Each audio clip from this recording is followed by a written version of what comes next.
अच्छा। और बाकी मैं प्रदेश की उपाध्यक्ष तक रही आर्य समाज के।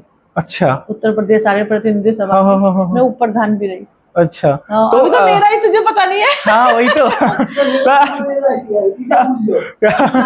नहीं नहीं और मैं कोई नहीं, अब स्टूल लेके बैठ जा। लगभग 15 साल पहले मंत्री बनी, उप मंत्री बनी। अच्छा। ऐसे बहुत सारे पदों पे लगभग 6-7 साल तो मंत्री रही, यानी 3 साल फिर 3 साल फिर, और इस बार फिर ऑफर है, लेकिन अब इस बार इतना जिम्मेदारी क्यों ऐसा क्यों? इसलिए कि अब मैं केवल आर्य समाज के काम में ही थी, केवल आर्य समाज के लिए ही थी।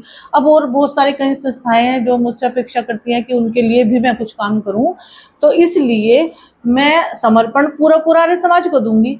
लेकिन अगर देश हित के लिए कोई और भी संस्थाएं काम करती हैं तो मैं समय उनको भी दूंगी, लेकिन आर्य समाज के किसी पद पे रह के काम नहीं करना चाहती, क्योंकि वो बहुत जिम्मेदारी का होता है। और मैं तुझे सच बताऊं, मैं अगर किसी पद को लेती हूँ तो पूरी ईमानदारी से काम करती हूँ, चाहे मैं जान झोंक देती हूँ। सही बात है। और तुम्हें बताऊं, मेरा आर्य समाज का जो कार्यकाल रहा ना, वो गोल्डन टाइम रहा ना। उससे पहले कभी इतना सुंदर टाइम आया ना उसके बाद, यहाँ शामली में। हाँ, इसलिए मैं कभी किसी पद पे रहूं या ना हो रहूं, लेकिन जेंट्स भी मुझसे सलाह लेके ही कोई डिसीजन लेते हैं। नारी शक्ति। हाँ।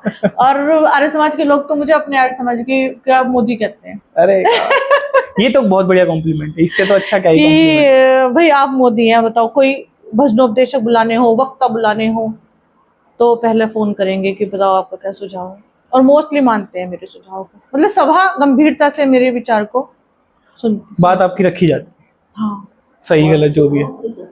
नहीं चालू रहने दो। हाँ, कह सकते हो कि आर्य समाज में रहते हुए आपको कोई अच्छे अच्छे अनुभव, या आपने क्या, तो ये सब चीजें वो तो कर लूंगा। चलो अभी स्टार्ट करते हैं। 1 2 3। मेरा बैठने का तरीका ठीक है? हाँ सही, बढ़िया है ना सब कुछ, पूरा फ्रेम सारे। हाँ बस ठीक है। अब तू मत बोलियो, ठीक है? ठीक है। नमस्कार दोस्तों, बहुत बहुत स्वागत है आपका हमारे पॉडकास्ट पे। और आज हम दिल्ली से उठ के आ गए हैं शामली, बहुत ही खास मेहमान से मिलने। और हमारे साथ हैं पूनम आर्य जी। नमस्ते, कैसे हो आप? मैं बहुत अच्छी। आज आपके घर आ गए हैं। हाँ, और जिसका मुझे बहुत समय से इंतजार था। अरे बट ठीक है, हमें भी इंतजार था कि कब हम पॉडकास्ट बनाएंगे और कब आपको बुलाएंगे। तो हाल ही में शुरू किया मैंने ये पॉडकास्ट, और देखता था मैं कि आर्य समाज से जुड़े व्यक्ति जो हैं, जो अच्छी जगहों पे काम कर रहे हैं, पूरा जिला संभाल रहे हैं, बहुत कई आर्य समाजों को एक साथ चला रहे हैं, उन लोगों के बारे में जानकारी नहीं है, और उनके कोई पॉडकास्ट नहीं है। आजकल ट्रेंडिंग में बहुत है पॉडकास्ट, है ना? तो इतने पॉडकास्ट है नहीं, तो मैंने कहा कि क्यों ना खुद ही शुरू किया जाए। तो मैंने सोचा चलो करते हैं, फिर करते करते आप तक पहुंच गए हम। तो क्या आपने कभी ऐसा सोचा था कि आप मेरे पॉडकास्ट पे आओगे? जब मैंने कई बार तुम्हारे कई प्रोग्राम इस तरह के देखे, वीरेश जी का देखा, और कहीं उनको मैंने तुम्हारे देखा था, तब मुझे लगा था कि हाँ, मैं भी एक दिन अभिषेक से इस बारे में बात करूंगी कि शामली की तरफ भी ध्यान दो भाई, इधर भी आओ। बस आ गए आपके बुलाने पे। बाकी शुरू करते हैं, आपकी जर्नी से शुरू करते हैं। मेरे को आपके बारे में जानना है कि बचपन से कहाँ से जन्म हुआ और कहाँ आज आर्य समाज यूपी प्रतिनिधि सभा का, आपने क्या बताया था? उपाध्यक्ष। हाँ। वहां से वहां तक का सफर, पहले तो उस पर बात करते हैं, फिर आगे चलेंगे। मैं कैराने की बेटी, ठीक, और सभी जानते हैं, पूरा भारत जानता है कैराने की स्थिति को। तो इतना कि छत पे जाना भी परमिशन नहीं थी, छत पे जाना भी, और मतलब उस समय तो काफी कंडीशन इस तरह की रही। तो वहां तो मैंने कुछ भी नहीं मतलब इतनी भी सामर्थ्य नहीं थी कि मैं अपना परिचय भी ठीक से किसी को दे सकूं। मतलब बिल्कुल कोई बाहर निकलना नहीं, बाजार नहीं, ये सब नहीं। लेकिन शादी के बाद जब मतलब मैं यहाँ आई तो मैं देखा ये लोग आर्य समाजी हैं, और मुझे पता भी नहीं था कि आर्य समाजी क्या है। लेकिन हाँ, इतना था कि जब मैं यहाँ आई तो मैंने हर चीज को मन से एक्सेप्ट किया। मेरी सास, मेरे ससुर पहले से बहुत समय से आर्य समाज से जुड़े हैं, यानी कि लगभग 5वीं पीढ़ी हम तक आई है आर्य समाजियों की। तो मेरी सास ने मुझे संध्या करना सिखाया। अच्छा। और ये सब चीजों को मुझे सिखाया, पास बैठा के आर्य समाज लेके जाती थी, विशेष कार्यक्रम होते थे तो उनमें भी हम लोग जाते थे।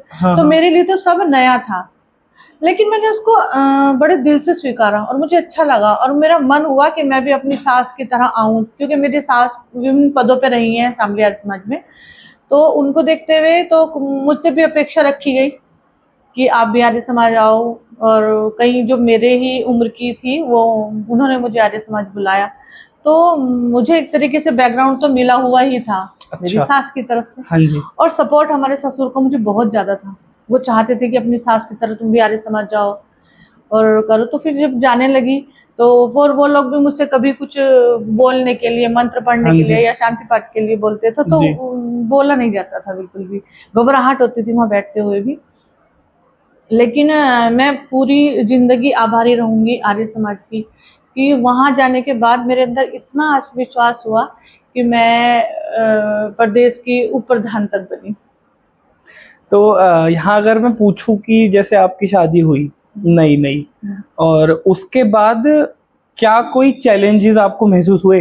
एकदम जैसे आपका जो बैकग्राउंड था वो पौराणिक रीति रिवाज है ना, हाँ। और यहाँ पर अब शादी होने के बाद एकदम से आर्य समाजी। तो यहाँ से मैं एक सवाल कनेक्ट करना चाहूंगा आज के लोगों के लिए।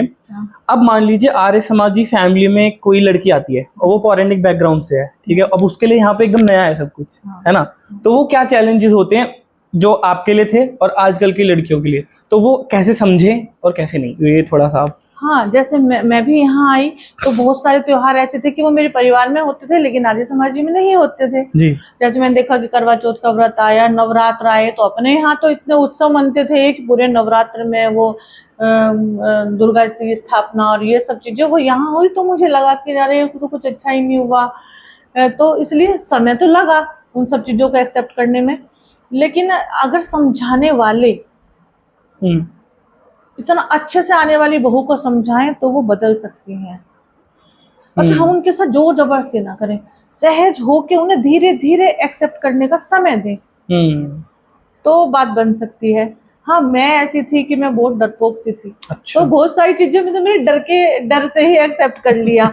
फिर कई चीजों को मैंने दिल से माना कि हाँ यहाँ अच्छा है, यहाँ ये सब करने से ज्यादा अच्छा मिल रहा है, ज्यादा शांति मिलती है, और इन सब आडम्बरों से धीरे धीरे निकली तो अब बड़ा सुकून है। तो क्या कोई ऐसा टर्निंग पॉइंट था या घटना कि यहाँ उस पॉइंट पे आपको लगा कि यार बात तो ये लोग ठीक कह रहे हैं, कोई ऐसी घटना कुछ? हाँ, ऐसी बहुत सारी चीजें हाँ। कि जैसे कि मैं घर पे थी तो मेरे यहाँ इस तरह का था कि ये धागा पहना दो, ये अच्छा। नहीं होगा, वो नहीं होगा, ये सब चीजें कि अब इसको ये हो गया तो इसको झाड़ा लगा दो। लेकिन जब यहाँ आई और मेरी सास ने मुझे बड़े आराम से समझाया, उन्होंने मेरे साथ कोई कभी जबरदस्ती नहीं करी किसी त्योहार को मनाना या ना मनाने में। उन्होंने कहा मैं नहीं मनाती हूँ लेकिन तुझे मना नहीं करूंगी। तब हमने धीरे धीरे उसको कर लिया। मुझे लगा कि मेरी सास बहुत अच्छी है, उनका मान है, सम्मान है, तो मैंने उनकी जो मतलब बहुत बारीकी से उनकी चीजों को देखा तो मुझे लगा कि मान लेना बेहतर है। जब कंपैरिजन हुआ तो मैंने अपनी माँ से ज्यादा बेहतर अपनी सास को पाया, तो मुझे लगा कि मुझे इनके जैसे ही बनना चाहिए। तो अभी जैसे आपने ये वाली लाइन बोली कि मेरी माँ से ज्यादा बेहतर मुझे अपनी सास लगी, तो ये वाला मैसेज आजकल जो लड़कियां नई नई शादी, आपको पता ही है जैसे कैसी घटनाएं चल रही हैं, है ना, बिल्कुल। तो आप क्या आजकल की लड़कियों को मैसेज देना चाहोगे जब वो नए घर में शिफ्ट हो रही हैं, तो चाहे कोई भी बैकग्राउंड हो, चाहे वो पौराणिक हो, आर्य समाज हो? हाँ, वही वो बात है, एक नई वधू की बात है। हाँ जी। तो थोड़ा सा समय ससुराल वाले भी उसको दें अपने यहाँ समझने, और कम से कम मायके वाले भी इतना समय उसको दें कि वहाँ वो उन्हें उसको यहाँ से उखाड़ के वहाँ जमाया है तो उसको समय दें जमने का, और अपने आप थोड़ा अपने गोद से उसको निकालने की कोशिश करें, है ना। माँ थोड़ा अपना रोल माँ वाला रखें और सास को भी थोड़ा सा माँ बनने का मौका दें, तो बात बन सकती है। चलिए बढ़िया, ये एडवाइस अच्छी थी। चलते हैं कहानी पे वापस। और जब आप को ठीक लगने लगा कि हाँ ये लोग तो विचार सही हैं और चीजें ठीक हैं, तो आपको याद है आपने अपनी तरफ से आर्य समाज में जुड़ने के बाद पहला कोई कार्य किया हो अपनी तरफ से, या पद से पहले जुड़ के फैमिली के साथ कोई आर्य समाज का कार्यक्रम? आर्य समाज के कार्यक्रम एक नपे तुले कार्यक्रम होते हैं वहाँ की, ये इतने से इतने के बीच ये होगा, इतने से वो सब सेट होता है। और मैं ये चीज देख रही हूँ कि आर्य समाज की जो संख्या कम हो रही है ना, शायद एक निर्धारित कार्यक्रमों के कारण भी है ऐसा, कि जैसे हम लोग कई और त्योहार भी अगर वहाँ मनाने लगे, उसे पारंपरिक भी कह सकते हैं, अपना देश है, त्योहारों का देश है, इतने सारे यहाँ के मौसम है, इतने सारे यहाँ के रीति रिवाज है, अगर हानि नहीं हो रही है और कोई खुशियां मनाने वाला त्योहार है, अगर हम उसको वहां मनाने लगते हैं, ऐसा सुझाव मेरा कई बार हुआ कि तीज के त्योहार मना लेने में क्या दिक्कत है। वो एक हरियाली तीज है, महिलाओं का कार्यक्रम है, अगर स्त्री आर्य समाज उन कार्यक्रमों को करती है तो इसमें दिक्कत कुछ नहीं है। होली का त्योहार रंगों का त्योहार है, अगर हम हवन भी कर लेते हैं और बाद में गुलाल का तिलक लगा देते हैं तो क्या दिक्कत आ जाती है।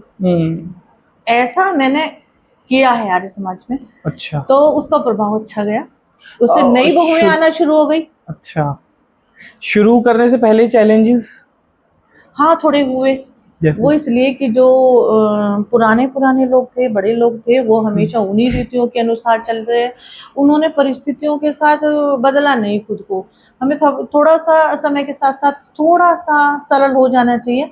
तो लेकिन जो मेरी स्त्री आर्य समाज की हमारी जो बड़ी बड़ी महिलाएं थी, उन्होंने बड़ा सहयोग दिया। और उन्होंने मतलब छूट दी कि करो, हम तुम्हारे साथ हैं, अच्छा है करो। और उन्होंने रोका टोका नहीं, लेकिन हाँ सावधानी के साथ, जिसमें आर्य समाज के किसी उसको ठेस ना लगे, ऐसे कार्यक्रम करो। तो उन बड़ी अम्माओं का बड़ा सहयोग, और मैं धन्यवाद दूंगी। और उसमें कुछ हैं और कुछ नहीं भी हैं, कि उन लोगों ने पूरा सपोर्ट किया है सब करने में। तो आर्य समाज में पहला पद कौन सा था आपका, जो आपको? उप मंत्री बनी मैं पहली बार। तो उप मंत्री बनने से लेके और मैं उप प्रधान तक बनी, उसमें सब में स्त्री आर्य समाज के साथ साथ पुरुष आर्य समाज का भी बड़ा सहयोग रहा। अच्छा, मतलब कभी पार्शियलिटी महसूस नहीं हुई? नहीं, कभी भी नहीं।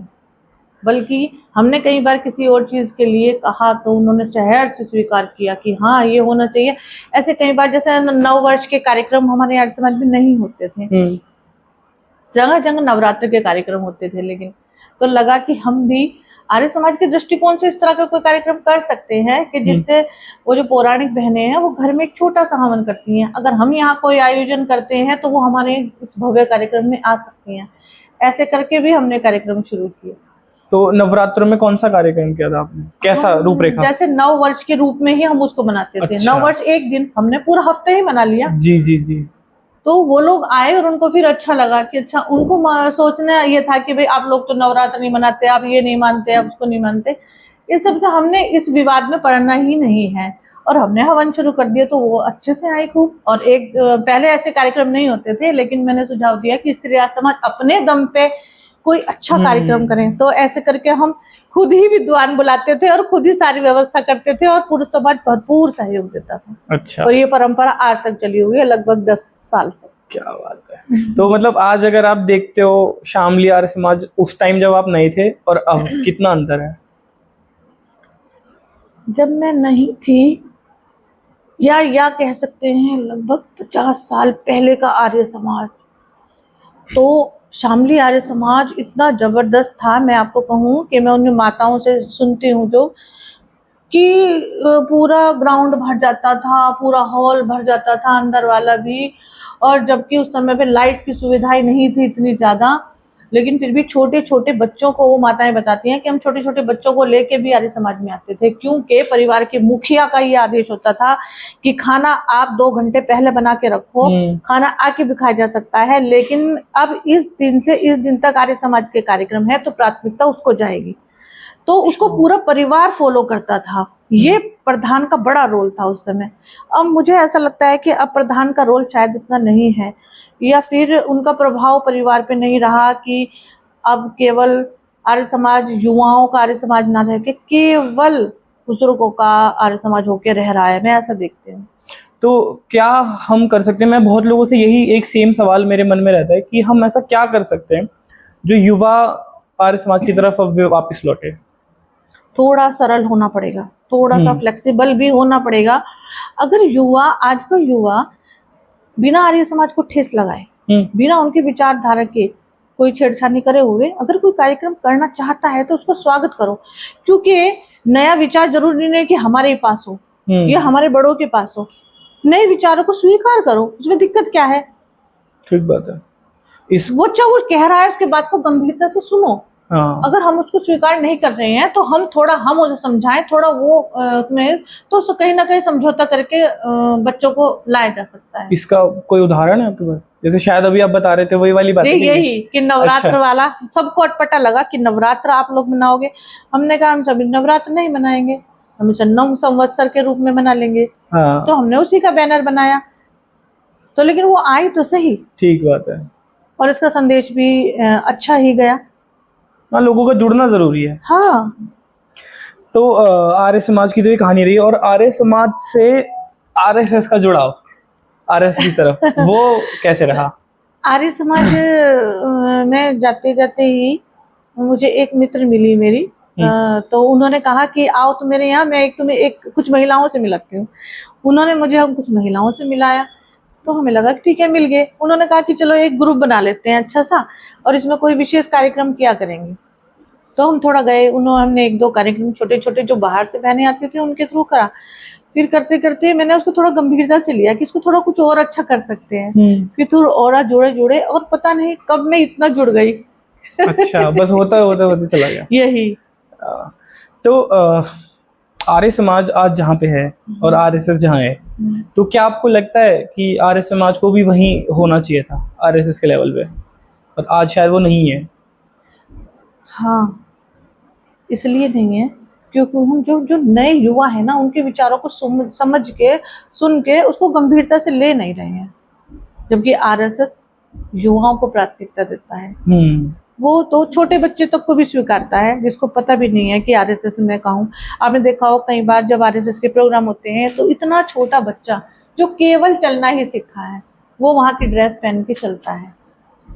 तो आपको वहीं से शुरुआत करनी पड़ेगी। आज उसने ड्रेस पहन के उन सबके साथ शामिल हुआ है, तो वो विचारों को भी एक्सेप्ट करेगा।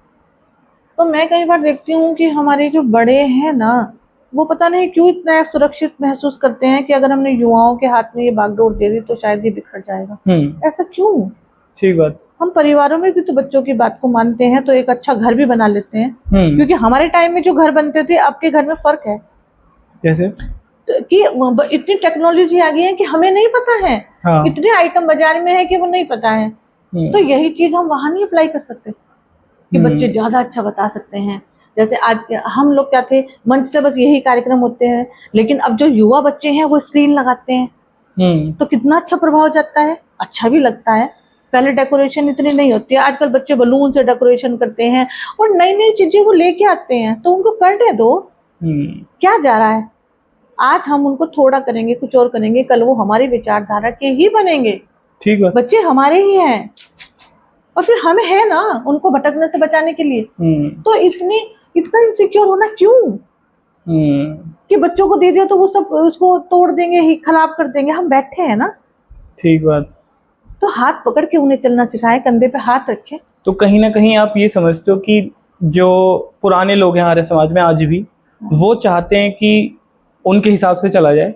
हाँ। और युवा चाहता है कि हमारी भी सुने। हाँ, हमारी भी सुनी बहुत नहीं चाहता युवा, हाँ, हमारी भी सुन ले थोड़ा। ठीक। तो जब ये अच्छा, उनको भी थोड़ा नीचे आना पड़ेगा अपने, क्या उसको ईगो कह सकते हैं? नीचे तो आने की बात ही नहीं है। नहीं, जो बड़े बड़े लोग, थोड़ा सा ऊपर उठा लो। अच्छा, हाँ ये है, हाँ ये भी बात सही है। ऐसा तो वो चाह ही नहीं रहा कि आप हमारे स्तर पे आके कराओ, आप वहां रह के देख रेख में अपनी काम कराओ बच्चों से जी, तो ज्यादा अच्छा होगा। ठीक बात। तो आरएसएस में आप कहाँ तक पहुंच गए हो? जिला? मैं राष्ट्र सेविका समिति की जिला कार्रवाई का।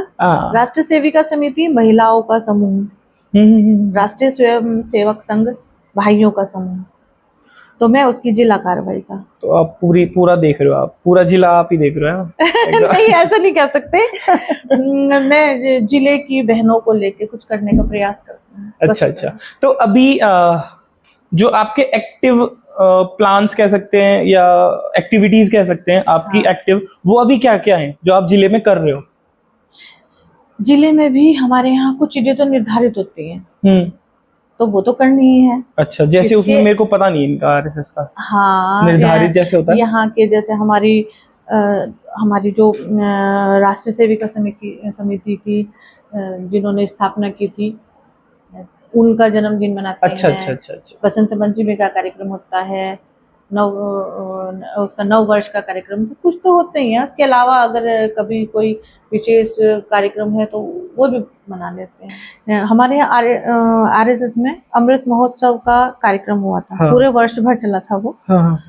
तो उसमें अमृत महोत्सव का एक ये योजना थी कि जो भी हमारे यहाँ क्रांतिकारी हुए, सभी क्रांतिकारियों का तो ब्यौरा है नहीं, लेकिन ऐसे बहुत सारे क्रांतिकारी थे जो अलग अलग क्षेत्रों में थे कि लोकल लोगों को तो उनके बारे में जानकारी थी, लेकिन पूरा देश उनको नहीं जानता था। ऐसा हर जगह हुआ। तो मैंने भी खोजना शुरू कर दिया कि अपने यहाँ के क्रांतिकारी शामली जिले में कौन कौन से हैं। तो बड़े बड़े लोगों से मिली मैं, यानी कि जो आज़ादी के समय में थे।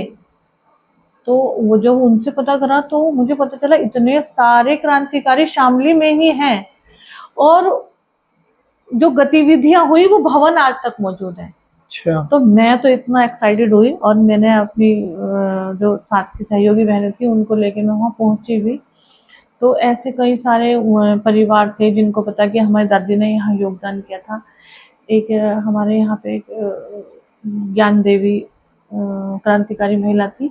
तो वो क्रांतिकारी गतिविधियों के दौरान बस में चढ़ के किसी कार्यक्रम को करने के लिए मुजफ्फरनगर जा रही थी।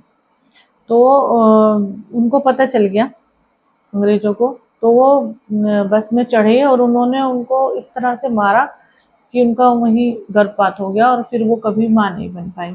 उसके बाद उनकी स्थिति, उनको जेल में डाल दिया। तो मतलब इस तरह की चीजें जब मुझे पता चली, तो और वो सब हमारे इर्द गिर्द ही थे और हमें पता भी नहीं था। मुझे अफसोस भी मुझे बहुत हुआ कि ये अमृत महोत्सव कार्यक्रम अगर ना होता तो मुझे इतनी सारी चीजों का पता ना चलता। ऐसे बहुत वीर थे हमारे यहाँ जो घुड़सवारी करते थे, उन्होंने अंग्रेजों को इस कदर से मतलब धूल चटाई। और ऐसे बहुत सारे क्रांतिकारी, और यही हमारा बड़ा बाजार है, वहाँ पे एक भवन है, वहाँ पे मुझे पता चला कि सुभाष चंद्र बोस आए थे। अच्छा। और मैं जब अपनी बहनों को लेके वहाँ पहुंची, तो मैं तो बताऊं कि वाकई में जो छोटी छोटी चीजें वो मैं देख रही थी ना, जो वहाँ पे खिड़की, वो दरवाजे, वो सब उन्होंने मुझे बताया कि ये यूं के यूं ही है, आज तक इसके साथ कोई छेड़खानी नहीं हुई। और उसको देख के मुझे ऐसा फील हो रहा था कि मतलब जैसा आज भी वो सब, आज वो यहीं कहीं बैठे होंगे कि मतलब मुझे, मेरा मन था कि स्कूल में ये संदेश भी दूं कि जाके एक बार छोटी छोटी टीम बना के उन बच्चों को वो स्थान दिखाओ तो सही। क्योंकि जब तक हम बच्चों को इतना करीब से उस चीज का एहसास नहीं कराएंगे तो इस जो आजादी है ना, इसका मूल्य वो समझेंगे नहीं। ठीक। ऐसे इन्हीं कार्यक्रमों को जब ये पूरी खोजबीन में लगी हुई थी, तो मुझे यही हमारे एक जान पहचान में हमारे मित्र हैं, उन्होंने मुझे एक व्यक्ति का नाम बताया कि वो है, उनके पास जरूर कुछ ना कुछ होगा, क्योंकि वो भी क्रांतिकारी उनसे जुड़े हुए हैं, पूरा परिवार ही जुड़ा हुआ था। तो उन्हीं के वो भवन भी थे। तो मैं उनके पास गई, वो इतने बड़े, मतलब बहुत बुजुर्ग थे, कि इतने बड़े थे कि वो ठीक से सुनते भी नहीं थे। अच्छा। और ठीक से चल भी नहीं पा रहे थे। तो उन्होंने अपनी बहुत सारी किताबों में से एक किताब मुझे निकाल के दी, और जिसमें पूरी, जब मुजफ्फरनगर जिला था तब के मुजफ्फरनगर जिले और शामली जिले के पूरे एरिया के क्रांतिकारियों की सूची थी। अच्छा। तब मैं वो पुस्तक वहां से लेके आई, और हम सभी जितनी भी कार्यकर्ता थी, बहनें थी, उन सब ने फोटो कॉपी कराई, उनको खूब से पढ़ा, और उनको जाना, जो सिलेक्टेड सी घटनाएं थी उनको फिर हमने इंटर कॉलेज में जाके बच्चों को बताया। अच्छा, तो चलता रहता है सब। हाँ, वो चलता है, उसको तो कितना भी आप कर लो वो ही कम है। बढ़िया लगा मुझे आपसे बात करके। और कुछ जैसे पॉलिटिकल भी बैकग्राउंड रहा है आपका, या आगे पॉलिटिक्स की तरफ रुझान है? नहीं, विचार उस तरफ ऐसे ऑफर बहुत बार आए, लेकिन मुझे लगता है आरएसएस और आर्य समाज ये स्थायी हैं। ये पहले भी थे, आज भी हैं, और हमेशा रहेंगे। लेकिन राजनीति में आना स्थायी नहीं। तो वहां मुझे जाने का मन भी नहीं होता। मुझे कई बार ऑफर आए, जिलाध्यक्ष, महिला मोर्चा की जिलाध्यक्ष बन जाओ बहन जी, पर वहां जाने का मेरा मन नहीं करता है। ऐसा कोई खास कारण? हाँ, क्योंकि यहाँ हम स्वतंत्र रूप से काम करते हैं, वहाँ हम स्वतंत्र रूप से काम नहीं करते हैं। अच्छा। वहाँ एक आदेश का पालन करना हो कि आपको ये करना है जी, हम वही करेंगे।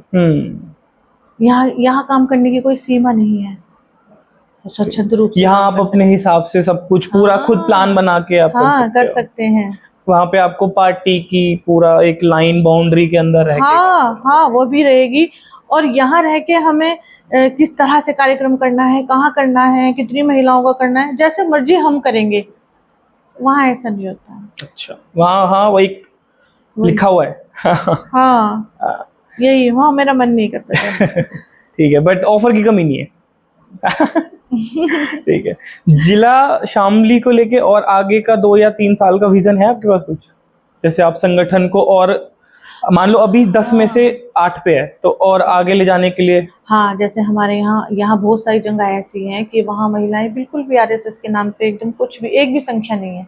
अच्छा। बस यही मेरा विचार रहता है कि गांव गांव जाके छोटी छोटी, चाहे 5-5, 10-10 बहनों के समूह बनाऊं, ऐसे समूह बनाऊं ताकि पूरे जिले में कम से कम ये कहने को कि उस गांव में मेरा सेविका समिति की ये बहन है। अच्छा, ऐसा उद्देश्य है मेरा। तो हाँ, मेरा ना यहाँ इधर साइड लेके जैसे मैं आ रहा था जब, तो बीच में काफी गांव पड़ते हैं, है ना, बागपत के बाद से तो शायद गांव ही गांव है। हाँ, तो इधर साइड गांवों में क्या आज भी वही है कि भ्रूण हत्या, घूंघट आज भी चालू है? जैसे आपने बोला कि आपका विजन है ये कि हर गांव में जाके लेडीज को जोड़ना है, वहां पे है नहीं कोई।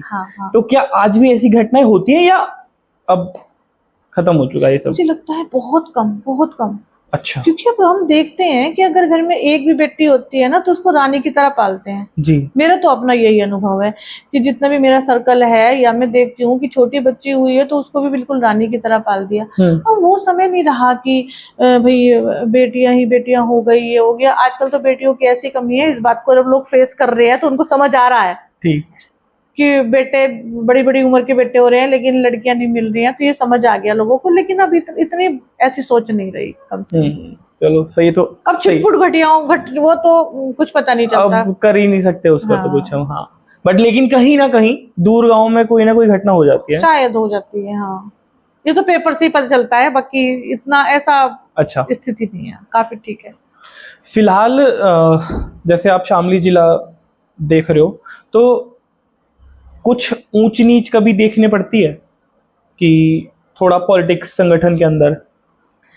देखिए, आरएसएस में तो हम अगर आए हैं तो बस हमें सब जानते हैं। अच्छा।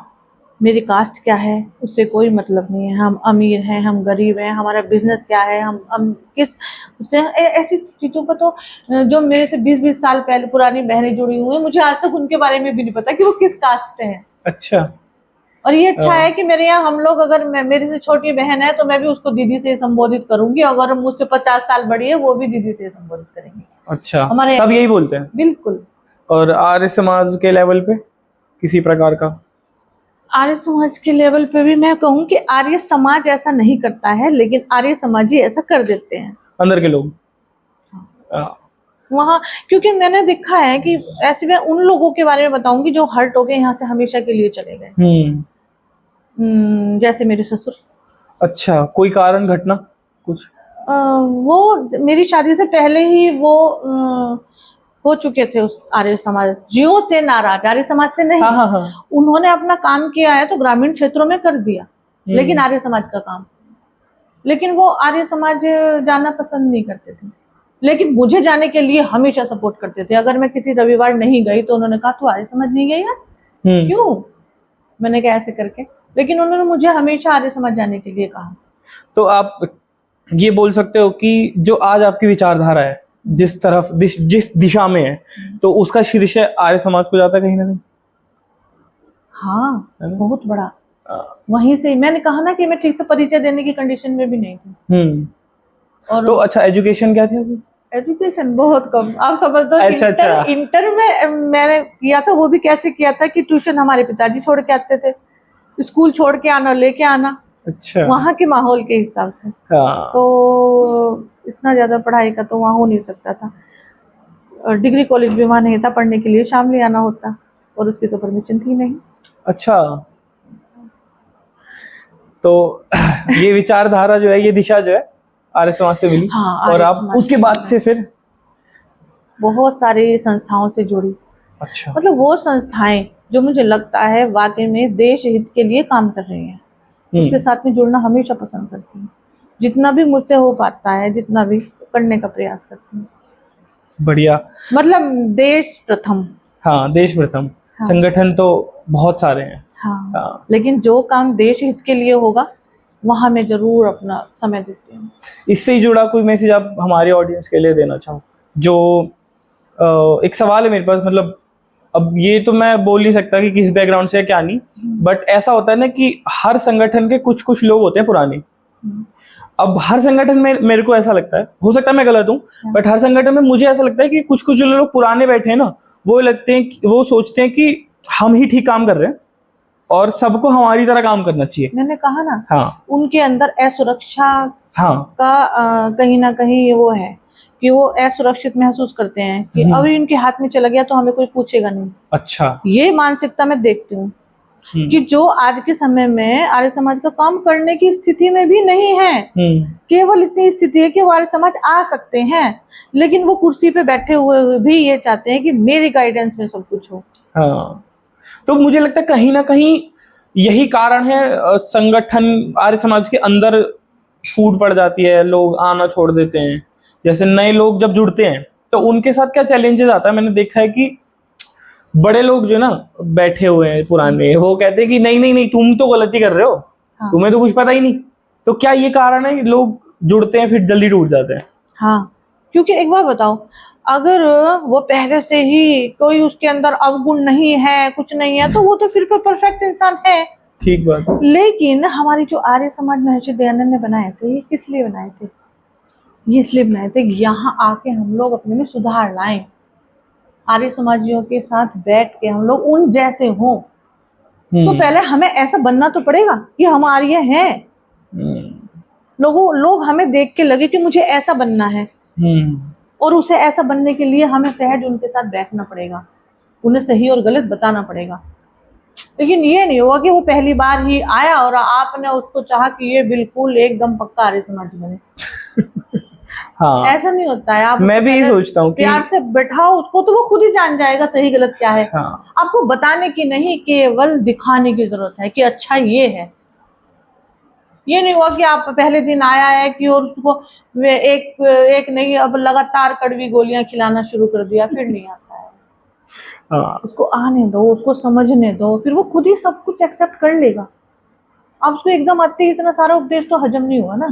ठीक बात है। तो उसको आने दो, धीरे धीरे आने दो, समझने दो। उसके अंदर खुद ही पूछने के लिए ऐसी जिज्ञासा उसके अंदर आ जाए कि मुझे जानना है, और समझाना भी है तो थोड़ा बहुत सहजता के साथ। देखो, आप कच्चे घोड़े को ऐसे ही अनाप शनाप उस पर मारने लगोगे तो वो खराब हो जाएगा, है ना। और वो कुम्हार का भी नहीं रहता है फिर। हाँ। तो यही खराब हो जाती है ना मिट्टी, वो किसी की भी नहीं रही। तो कहीं ना कहीं लोगों को समझने की जरूरत है। हाँ, बहुत ज्यादा। ठीक। अब अगर मैं थोड़ा सा कंट्रोवर्शियल सवाल पूछूं, जैसे यहाँ पूरा संगठन का काम देख रहे हो और कम्युनिटीज भी हैं, हाँ, है ना, तो बैलेंस रहता है या कभी कभी थोड़ा माहौल गर्म ठंडा हो जाता है? दरअसल राष्ट्र सेविका समिति इस तरीके से काम नहीं करती है कि दबंग हो के तलवार लेके सड़क में निकल गए। ठीक। ये काम करने का समय नहीं रहा। वो समय तब था, अब तो अनुकूल माहौल है। ठीक। वो माहौल तब थे जब बहुत दिक्कतें थी, उन लोगों ने बहुत स्ट्रगल किया है। जो तब हमारी की कोई बड़ी घटना याद है? नहीं, मैं तब मुझे कई बार, मैं जब गणवेश यानी हमारी जो ड्रेस होती है राष्ट्र सेविका समिति की, अगर हम किसी कार्यक्रम में जाते थे तो हम अपने बैग में डाल के जाते थे, वहां पहनते थे। अब कुछ समय से ऐसा नहीं है, घर से पहन के जाते हैं। ठीक है। तो कुछ ऐसे पॉइंट हैं जिन पे आपको लगता है कि हाँ, इन बातों से यहाँ क्षेत्र में माहौल हो गया था गर्म? जैसे सरकार ने एक टाइम पे CNRC वाला भी किया था, उस टाइम भी काफी ज्यादा। हाँ, लेकिन खैर मैं इसको राजनीति दृष्टिकोण से नहीं, हाँ। मैं ये देख रही हूँ कि पहले बड़ी जल्दी से भगदड़ मच जाना। अच्छा। पहले जल्दी से ही बाजार में आफत हो जाना, जल्दी से ही झगड़े हो जाना। मैं देख रही हूँ कि यूपी में अब ऐसा नहीं है। अगर छुटपुट कुछ घटना हुई तो उस एरिया में होके शांत हो जाती है। अब ऐसा माहौल नहीं है, बल्कि बहुत सुधार अच्छा है माहौल, बहुत अच्छा। अब कई लोगों के मन में ना थोड़ा राजनीतिक है ये, बट मैं पूछता हूँ कि बहुत लोगों के मन में सवाल है कि जब इतना अच्छा माहौल है और फिर भी हम इलेक्शन में अयोध्या से हार जाते हैं, यूपी में वो नहीं आ पाता जो विजन था, तो इसका कारण क्या रहा है सरकार का? अयोध्या बहुत दूर है और मुझे नहीं पता है कि वहाँ के लोगों को नाराजगी किस बात की थी। तो इस विषय में तो मैं नहीं बता सकती। ठीक। और अपने लाइफ से जुड़ी कोई कहानी आर्य समाज की, संगठन की, अगर आप हमसे शेयर करना चाहें तो? कहानी तो क्या कहूँ कि मैं खुद भी अगर अपना पहला जीवन देखती हूँ, यानी 30-32 साल पहला। और अब का देखती हूँ तो मतलब अपने बदलाव से मैं खुद भी आश्चर्यचकित हो जाती हूँ कि पहले मैं कैसी और अब कैसी। और इसी बीच में इतनी सारी घटनाएं आई कि फिर मुझे लगता है कि परमात्मा ने मुझे पहले ही आर्य समाज इसीलिए भेज दिया था कि आपको अभी आप यहाँ रह के मजबूत हो जाओ, ताकि आगे आने के बाद बहुत सारी चीजें आपको फेस करनी पड़ेंगी। जैसे कि बहुत जल्दी ही मेरे सास ससुर चले गए। अच्छा। मतलब तब तक हम अच्छे से बड़े नहीं हुए थे। बड़े होने से मतलब है कि अच्छे से जिम्मेदारियां संभालना नहीं आया था। तो हमारी सास चली गई, जो हमारा बहुत बड़ा सहारा थे। फिर हमारे ससुर चले गए। मेरे ससुर का जाना तो मतलब हमारे परिवार के लिए बहुत बड़ी किसी आपदा से कम न था, क्योंकि हम अपने ससुर पे पूरी तरह से डिपेंड थे। अच्छा। डिसीजन लेना, कहीं जाना तो पापा ने संभाल लिया, ये चीज तो पापा है ना, हर चीज यही। और उनका इस तरह से चला जाना वो हमारे लिए बहुत मतलब असहनीय कह सकती हूँ मैं। और मैं तो कहूँगी कि समय के रहते रहते मैंने अपने ससुर को ना अपने दोस्त के रूप में देखा। लास्ट टाइम तक कोई बात हुई नहीं कि उन्होंने बताया ऐसे कैसे हुआ था, तू वहां गई थी तो वहां क्या हुआ, कितना हुआ, कौन कौन थे, कैसे। वो अच्छे से डीपली मुझसे जानते थे। अच्छा। कि तू आर्य समाज गई, वहां कैसे कैसे हुआ, कोई कोई आई थी, और कार्यक्रम करने की इच्छा हो तो मुझे चुपके से बता दियो, तुझे कुछ दान वान करना हो तो मुझे चुपके से बता दियो। मतलब इतना सपोर्ट करते थे वो। और ऐसे एकदम वो चले गए। और मेरा बेटा विवेक प्रेमी, वो तो जैसे पूरी तरह से उसको लगता था कि मेरा भविष्य बस बाबा जी के साथ ही है। अच्छा। और उनका ऐसे चला जाना, जबकि वो तो 20 वर्ष का ही था। हाँ। तो वहां आके एकदम लगा कि मुझे लगा कि परमात्मा जो करता है वो सही करता है। कि मैं आर्य समाज गई, RSS गई और सब लोग मिले, तो इतना बड़ा सहारा होता है ना ये अभिषेक जी, बहुत बड़ा। ठीक है, हमारे रिश्तेदार होते हैं, उनका अपना रोल है, परिवार वालों का अपना रोल है, लेकिन समाज में अगर हम किसी अच्छे संगठन के साथ जुड़े होते हैं ना, तो मुसीबत में वो हमें बहुत काम आते हैं। किसी आर्थिक रूप से की बात नहीं है, ठीक, लेकिन अगर हम बिखर रहे हैं, हम टूट रहे हैं, हम कमजोर हो रहे हैं, हम गिरे जा रहे हैं, बस वो संभालने का काम मुझे RSS और आर्य समाज ने दोनों ने इस तरह किया कि जैसे एक हाथ उन्होंने पकड़ा और एक हाथ उन्होंने पकड़ा, कि मैं आजीवन उनकी आभारी रहूंगी, सच में दिल से। टाइम पे उन्होंने इतना संभाला और बहुत बहुत सहयोग दिया जी, काफी बढ़िया। और इसमें मेरे अभी जैसे आपने भैया का नाम लिया, तो यहाँ पे मेरे पास एक सवाल है। जब उस टाइम तो मैं छोटा था, जब मैं मिला था लगभग 6 साल पहले, है ना, तो बहुत छोटा था। तब जब मुझे पता लगा थोड़ा बहुत, तो फिर मुझे लगा पता कि भैया भी संगठनों के कार्य में खूब आगे रहते हैं। हाँ, बजरंग दल का जिला संयोजक था वो समय। तो तब मुझे पता लगा था, मैंने डॉक्यूमेंट्री भी देखी थी, एक थोड़ी सी कंट्रोवर्सी हो गई थी। तो वो उस घटना पे अगर आप थोड़ा सा रोशनी डालना चाहो तो वो आपके ऊपर है। दरअसल वो बजरंग दल में जिला संयोजक था। हाँ, वो पूरी बात क्या थी? तो वहाँ उनका एक नियम है, उनके भी कुछ काम करने के वो है कि भाई हमें इसी क्षेत्र में इस पे काम करना है। तो अब यहाँ एक एरिया था, वहाँ कुछ बछड़े एक व्यक्ति ने इकट्ठे किए हुए थे। तो वो क्योंकि इधर उधर ना हो, और वो एक चारदीवारी करके वहाँ उन बछड़ों को वो रखता था, सोता भी वही था वो लड़का। तो वहाँ से कुछ दिनों से वो शिकायत करता था कि यहाँ से कुछ बछड़े गायब हो रहे हैं लगातार। अच्छा। तो वो हमारा बेटा था विवेक प्रेमी, वो उसमें जिला संयोजक था। तो उसने उसको बताया, तो उसने कहा कि चलो हम निगरानी करते हैं। समय वैसे भी वो विपरीत परिस्थितियाँ थी, अब ज़्यादा तो मैं नहीं कहूँगी, कि माहौल उस समय पे इसी तरह का था। तो वो उसने उस समय पे उसी व्यक्ति ने कुछ पता लगा लिया कि कोई बछड़े को खींच के ले जा रहा है। उसने एक तुरंत फ़ोन कर दिया कि विवेक भैया ये बछड़े को खींच के ले जा रहे हैं। तो उस समय पे उसका बहुत मतलब अच्छा ग्रुप था, काम करने वाले बच्चे ऐसे ही, कि अगर गाय को कोई दिक्कत हो रही है, उसको मलहम पट्टी करना, कहीं ऐसे करके बड़ा बहुत सेवा करते थे वो लोग। तो वो उन्होंने उसको रंगे हाथ पकड़ लिया। अब बच्चे थे, 20 साल का वो बच्चा था, तो उसकी एज के उसके साथ भी थे। तो वो उसको सब भीड़ ने मिलके उसकी पिटाई विटाई कर दी। अब देखो ये है भी ऐसे, कई बार चोर पकड़ा जाता है तो सब लोग भीड़ उसको पीट देती है। हाँ। ऐसे पीट दिया था, तो उसी का ही बड़ा इशू बन गया। अच्छा।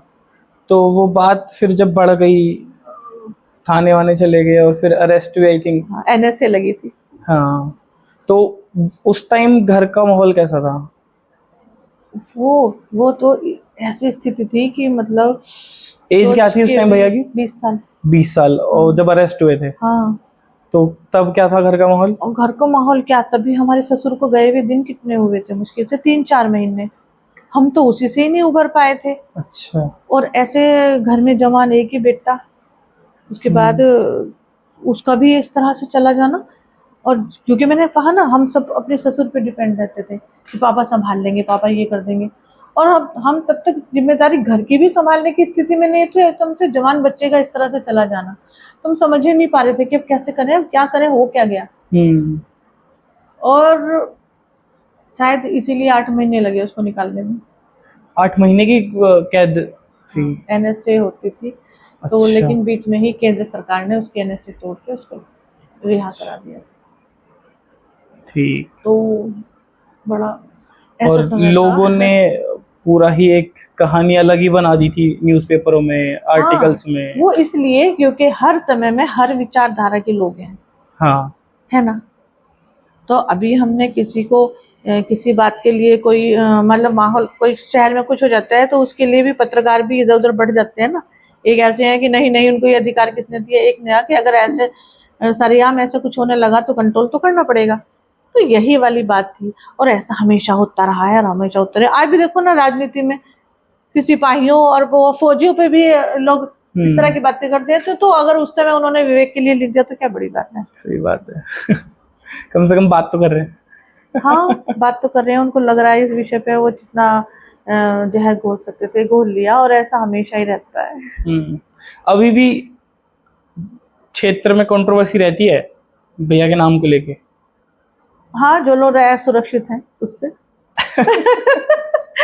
जिनको जो उसको अपना कंपटीटर समझते हैं, जब जिनको लगता है अरे ये कुछ निकल ना जाए, ये कुछ बन ना जाए, ये कुछ हो ना जाए, बस यही है सुरक्षित जो लोग हैं, वही यही करते हैं गड़बड़ी लगे रहते हैं कुछ ना कुछ। हाँ, एक बात बताऊं मैं कि जो ईमानदार व्यक्ति होता है ना, वो डरता नहीं है ना। उसको डर ही नहीं है किसी चीज का। और लोग उसी बात से तो डरते हैं। आज लोग किसी की झूठ से नहीं डरते, लोग आज के सच से डरते हैं। आप देखो जरा, हमारे इतने बड़े बड़े नेता, हमारे इतने महान पुरुष, क्या सब लोग क्या उनके बारे में अच्छा ही अच्छा लिखते हैं? कुछ भी लिख देंगे।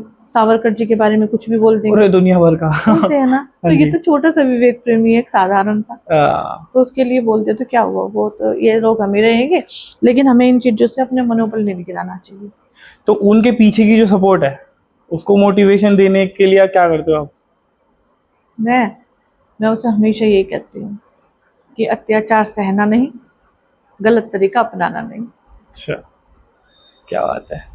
अच्छा, फिर से एक राजनीति वाला सवाल आ गया मन में। हाँ। कि जैसे जो आज का यूथ है, अगर वो राजनीति में जाना चाहे, हाँ। तो वो क्या कदम उठा सकता है जाने के लिए राजनीति में? क्योंकि बच्चों को ये तो पता है इंजीनियर कैसे बनना है, डॉक्टर कैसे बनना है, एक नेता कैसे बनना है, वो बच्चों में नहीं है आजकल। तो अगर किसी के अंदर चाह है नेता बनने की, तो वो बच्चा कौन से स्टेप फॉलो कर सकता है? ये थोड़ा इंटरेस्टिंग मैं एक राजनीतिज्ञ भी नहीं हूँ और राजनीतिक विश्लेषक भी नहीं हूँ, लेकिन मैं देख रही हूँ कि बच्चों का राजनीति के प्रति बहुत ज्यादा क्रेज हो रहा है। बहुत ज्यादा। और वो उसमें ना अपने कैरियर को भी दांव पे लगा रहे हैं। अच्छा, ऐसा हो रहा है? देख रही हूँ। हाँ, मैं देख रही हूँ कि बच्चे बस किसी फलां नेता के साथ हमने फोटो खींच लिया और मैं तो बन गया। हाँ, ये इंस्टाग्राम वाले नेता तो बहुत हो रहे हैं। हाँ, उससे मैं देख रही हूँ कि वो उस हवा में रह के ना अपना जीवन खराब कर रहे हैं। ऐसे कितने बच्चे हैं जो MP MLA बन जाते हैं? हैं? कितने बच्चे हैं जो चेयरमैन बनते हैं? लेकिन प्राथमिकता अपनी पढ़ाई को और अपने जो हमारा व्यवसाय है उस पर देना चाहिए। अच्छा, एक समय रहने पे अगर में योग्यता है तो वो तो हो जाएगा, लेकिन कम से कम इस झांसे में ना आए कि एक नेताजी ने मुझे गले में पटका पहना दिया तो मैं पता नहीं क्या हो गया। तो उसकी मैं 10 फोटो डाल दूंगा इंस्टाग्राम पे लिख के। हाँ, ये ऐसी चीजों में ना घुसे। इससे अच्छा है कि पढ़ाई ही कर दो। आप कुछ बन जाओगे तो ये नेता आपको सम्मानित करने के लिए आएंगे। है कि नहीं? बिल्कुल ठीक बात। आप देखते हैं ना कि योग्य बच्चा कुछ बन जाता है, हाँ। टॉपर होता है, तो नेता खुद ही आ जाते हैं आपको पहनाने के लिए। हाँ फिर आप क्यों मारे मारे फिर रहे हो उनके पीछे? ठीक घर बात। भी छोड़ देते हो, पढ़ाई छोड़ देते हो, अस्त व्यस्त घर कर दिया आपने, आप भागे फिर रहे हो। हाँ, क्योंकि राजनीति तो पहले आपसे सबका सब कुछ मांगेगी, हाँ उसके बाद कहीं जाके अगर सफल हुए तो मिलेगा, वही। वरना तो देना ही और देना है। कितने लोग, हाँ सिर्फ एक है, ठीक बात। और ये जो ये 15-15, 16-16 साल के बच्चे हैं, ये कहाँ घूम रहे हैं? नेता बने हुए। हाँ, यही मैं कहती हूँ कि अरे भाई आप कुछ अच्छा करोगे तो सब पे आप, प्रधानमंत्री जी आपको सम्मानित कर देंगे, आप नेताओं की क्या बात कर रहे हो? करते भी हैं। आपका कोई फेवरेट पॉलिटिकल लीडर जो आपको पसंद हो, नेता, राजनेता पसंदीदा? देखो पूरा विश्व एक ही व्यक्ति को मानता है, मोदी जी। वो तो सबके ही तो फेवरेट मैं भी बने हैं। उनके प्रशंसक हूँ। ठीक। इस सब टॉपिक से हटके आजकल जैसे बहुत मतलब ट्रेंडिंग बोलूं या क्या बोलूं, वर्ड नहीं है मेरे पास, बट एक घटना जो बहुत हो रही है आजकल, शादियों के बाद महिलाओं का चला जाना, अपराध करना। हाँ, एक मुझे ऐसा लगता है यूपी की कि साइड भी थोड़ा ज्यादा है। ये हर जगह हो रहा है। हाँ, ऐसा आप क्यों हो रहा है? ये घटनाएं राजस्थान में भी है, मध्य प्रदेश हाँ, में भी है, ठीक। यूपी में भी, दिल्ली में भी, हर जगह। एक मैं देख रही हूँ कि विवेकहीन से हो रहे हैं जनरेशन हमारी। लेकिन लड़कियों के लिए नहीं है ऐसा, लड़कों के लिए भी है। लड़के हैं तभी तो अटैची में बंद होके लाशें आ रही हैं बेटियों बिल्कुल की। ठीक। हाँ। तो ये दोनों ही चीज हैं। और विचार का प्रभाव हम मैं देखती हूँ कि हमारे बड़े कहते थे ना, जैसा खाया अन्न वैसा हुआ मन। ये बात है ना? तो बिल्कुल। खान पान का बहुत असर पड़ता है। आप खान पान का अपने आप ही देख लो ना, कि अगर हम कोई बहुत मिर्च वाला खा लेते हैं तो हम बेचैन होते हैं। ब्लड प्रेशर वाले अगर कोई ऐसी चीज खा लेते हैं तो ब्लड प्रेशर हाई हो जाता है ना। तो खान पान का बहुत बड़ा असर है हमारे जीवन पे। और एक जो हमारी दिनचर्या खराब है, इन सब का असर इतना ज्यादा है। और एक सबसे बड़ी चीज नशा। छोटे छोटे बच्चे नशा कर रहे हैं, तो हम नशा करने के बाद वो सेंस रहती है क्या? तुम गलत खा रहे हो पर नशा कर रहे हो। और आप देखना जितने भी ये कांड हुए हैं ना, उनके पीछे कहीं ना कहीं नशा होगा। वो तो नहीं पता, बट कई बार मेरठ में भी एक कांड हुआ था, वो नीले ड्रम वाला। हाँ। तो उसमें पता चलता कि वो ड्रिंक करती थी लड़की। अब वो तो सुन के उसके बाद से तो कुछ ज्यादा ही बढ़ गया। हाँ, है ना, वो तो सुन के एकदम अजीब ही, मतलब कि इतना क्रूर। वही मैं कह रही हूँ कि विवेकहीन, बिल्कुल ही मस्तिष्क में सोचने समझने की शक्ति खत्म कर दी। और उसके मुझे तभी भी मैंने न्यूज में देखा कि वो भी नशा करते थे। और आप देखोगे छोटी छोटी उम्र के बच्चे नशे के चक्कर में ही इतने क्राइम कर रहे हैं। तो अपने खान पान का ध्यान रखें, ना खाएं ऐसा खाना कि जिससे आपके अंदर इस तरह की वो स्थिति बने कि आप पूरा जीवन अपना तो अपना, पूरे घर वालों का ही खराब कर दो। अच्छा, और फिर इस बात का पता नहीं, मैं या हम समझा नहीं पा रहे हैं अपने बच्चियों को। कहीं ना कहीं परवरिश में भी कुछ ना कुछ बात है। अब जैसे मेरी एज के लड़के हैं, ठीक है, और 2-3 साल बाद नंबर शुरू हो जाएगा, तो अब तो रिस्क है थोड़ा। तो इसमें क्या समझने की जरूरत है? और ऐसा मतलब एकदम ही क्यों हो रही है घटना, एकदम एक के बाद रोज इंस्टाग्राम खोलो, कोई पत्नी पति मार दे रही है, कुछ हो जा रहा है। हाँ, ऐसा ऐसा क्यों हो गया आजकल? और मुझे अब पता है क्या है कि हम कई बार हम देखते हैं कि पकी पकाई फसल के ऊपर हम नहीं काम कर सकते। ठीक। जो बीज रोपित करते हैं, काम तो वहीं से शुरू होता है। तो हमें बीज पे ही ध्यान रखना पड़ेगा तो फसल ठीक होगी, ऐसा मुझे लगता है। माँ बाप को ध्यान देने की जरूरत है, बहुत जरूरत है। मैं कई परिवारों में जाती हूँ, देखती हूँ कि बच्चा फोन चलाए जा रहा है। उसको पता ही नहीं है, उसको कुछ नहीं पता, उसके लिए सब नया है। और वो जो चीज ये देख रहा है, पता नहीं किस चीज को वो देख रहा है, क्या देख रहा है, कि माँ को पता नहीं है। बच्चों के समय दो, बच्चों को फोन अपना भी उठा के रखो और बच्चे को फोन ना दो। पहले की और अब की परवरिश में क्या फर्क? यही कि माँ अपने बच्चों को समय देती थी। अगर एक अनपढ़ माँ भी थी तो वो किताब खोल के अपने पास बैठा लेती थी। इतना तो वो समझती थी कि यहाँ काम दिया हुआ है, इसके नीचे काम हुआ नहीं है, तो बच्चे को इतना ही डर काफी था। और बस इतना ही कह देना, काम कर ले वरना तेरे पापा को बताऊंगा। इतना भी डर बहुत था। फिर पूरा परिवार मिलके बच्चे को पालता था। तो दादाजी भी कुछ अच्छी बात बता देते थे, दादी अम्मा भी कुछ अच्छी बात बता देती थी, और वो टीवी से ना होकर के अपने बच्चे को खुद से कहानियां सुना देते। मैंने तो ऐसे ही किया था। टीवी तो हमारे यहाँ भी था, लेकिन मैं रात में सोने से पहले अपने बच्चों को अच्छी अच्छी कहानी सुना के सुलाया करती थी। आजकल जो नई माँ बन रही हैं या बनने वाली है, उनको एडवाइस अगर आप दो तो? बस यही कि अगर आपके पास समय है तो कम से कम 1 घंटा समय अपने बच्चों को दो, क्योंकि कई बार हम देख रहे हैं ना, बच्चे स्कूल में जा रहे हैं और वहाँ वैन वाला उनके साथ कुछ हरकतें कर रहा है, तो स्कूल में भी कुछ हो रहे हैं, रास्ते में कुछ हो रहे हैं, बहुत सारी घटनाएं इस तरह हो रही हैं कि हम कहते हैं बड़े तो बड़े, छोटे बच्चे भी आज से सुरक्षित नहीं है, क्योंकि मानसिकता खराब है। तो जिसकी मानसिकता खराब है वो कहीं भी कुछ भी करेगा, है ना, सड़क में चलते हुए भी कर सकता है, मोहल्ले में भी कर सकता है। तो अपने बच्चे को समय दो। अब ये भी जिम्मेदारी स्कूल ने ले ली, गुड टच बैड टच की। हाँ, ये समझाना माँ का काम था। हाँ, ये बात तो ठीक है ना। अब स्कूल ये समझा रहा है तो हमें समझाना पड़ेगा गुड टच बैड टच क्या है। हमें समझाना पड़ेगा अपने बच्चे को कि वो तुम्हारी बहन है। अगर हमने अपने बच्चे को समझा लिया तो फिर केस कैसे होंगे? ठीक बात कह रहे हो। हमें स्कूल से पहले हमें समझाना चाहिए। हाँ, क्योंकि देखो लिखा हुआ भी है कि बच्चे की पहली पाठशाला उसकी माँ है। और ये प्रोसीजर शुरू हो जाता था आर्य समाज, तो तुम तो जानते हो। हाँ। 16 संस्कारों में यही तो है, गर्भाधान से पहले हमारे यहाँ संस्कार शुरू हो गया। हाँ। और मैं तुम्हें बताऊं कि अगर इस ओर आ जाता है ना समाज, तो वाकई इन सारी बुराइयों को हटा सकते हैं। मैंने खुद मेरे कई सारे सर्कल में आर्य समाज के बहनें हैं, हमारी स्त्री आर्य समाज की महिलाएं हैं, उन्होंने परिवार में किया है ये, उसके अच्छे परिणाम भी आए। मैंने खुद भी, विवेक का बेटा हुआ तो उसके पैदा होने से पहले संस्कार शुरू कर दिए थे। अच्छा, तो जैसे 16 संस्कार की बात आई तो इस पे ये एक अच्छा टॉपिक है, हम इस पे बात कर सकते हैं। बिल्कुल। 16 संस्कार के बारे में अगर आप बात करना चाहें तो कहाँ से शुरू होते हैं और लोगों को कब कब करने चाहिए और क्या सही तरीका है? इसका तो पूरा प्रोसेसर होता है। आप इस पे बताओ। अब इतना सारा तो बताना संभव नहीं है इस समय में, लेकिन हाँ कि अगर हमारे पास सत्यार्थ प्रकाश है, ठीक, बहुत बड़ी पुस्तक की जरूरत नहीं है ना। आप 16 संस्कारों की एक पुस्तक भी ले सकते हैं। सो आपके पास, आप फोन चलाते हैं, 16 संस्कार आप यूट्यूब से भी निकाल के कर सकते हैं।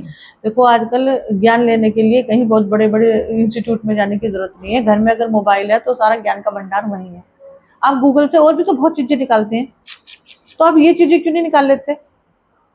और 16 संस्कार करना और होना कितना जरूरी?